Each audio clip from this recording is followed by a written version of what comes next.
तर नमस्कार मंडळी, मी शीला तुमचं स्वागत करते माझ्या चॅनलवर। मी आज बनवली आहे फरसबी फ्रेंच बीन्स, काही म्हणाल ते घेवडा, त्याची भाजी।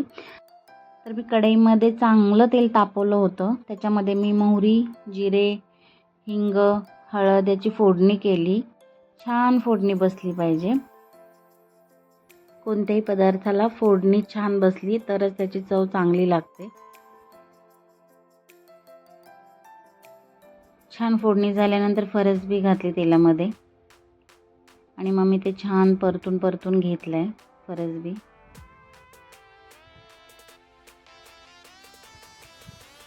बाकीचे मसाले सगळे वरून टाकणार आहे मी। तेलामध्ये फक्त तेवढीच फोडणी घातली।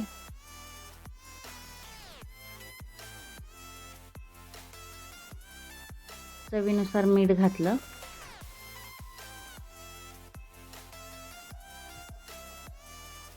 त्यानंतर घातला आहे घाटी मसाला। आम्ही सातारचे लोक हा वर्षभराचा मसाला करून ठेवतो। त्याच्यामध्ये सगळे गरम मसाले असतात, त्यामुळे आम्हाला जास्तीचे मसाले ॲड करावे लागत नाही कुठल्याही भाजीमध्ये। हा एकच मसाला पुरेसा असतो। अशा पद्धतीने मसाला आणि मीठ घालून मी छान असं परतून घेतलं।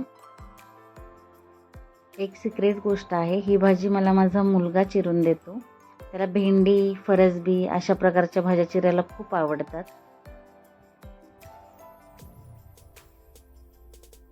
आता मी टाकला आहे सिक्रेट मसाला, ती आहे धनेपूड। या भाजीला धनेपूड टाकल्यावर एवढी छान लागते चव, अप्रतिम चव लागते। त्याला जास्त काही मसाल्यांची गरज नाही, पण धनेपूड, लाल तिखट, हळद, मीठ एवढंच पण पुरेसं असतं। माझा मुलगा 10 वर्षांचा आहे, पण मी त्याला खूप लहानपणापासून एक काम म्हणून नव्हे तर टास्क म्हणून मी अशी कामं सांगते।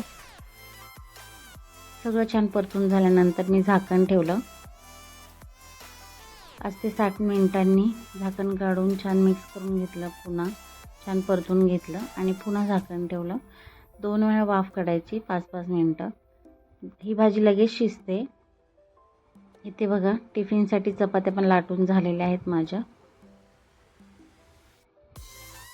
तर आज टिफिनसाठी फरसबीची भाजी आणि चपाती। आणि ह्या भाजीचं विशेष म्हणजे जितकं जास्त वेळ ही भाजी आपण परतत राहू ना, तेवढीच ती खूप टेस्टी लागते।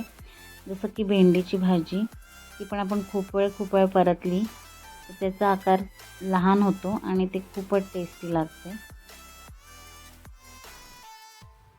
तर अशा पद्धतीने माझी भाजी झालेली आणि आता मी टिफिन भरला होता। मस्त, एकदा तुम्ही पण अशी भाजी करून बघा, खूप टेस्टी लागते। व्हिडिओ आवडल्यास नक्की लाईक करा, शेअर करा, सबस्क्राईब करा। धन्यवाद।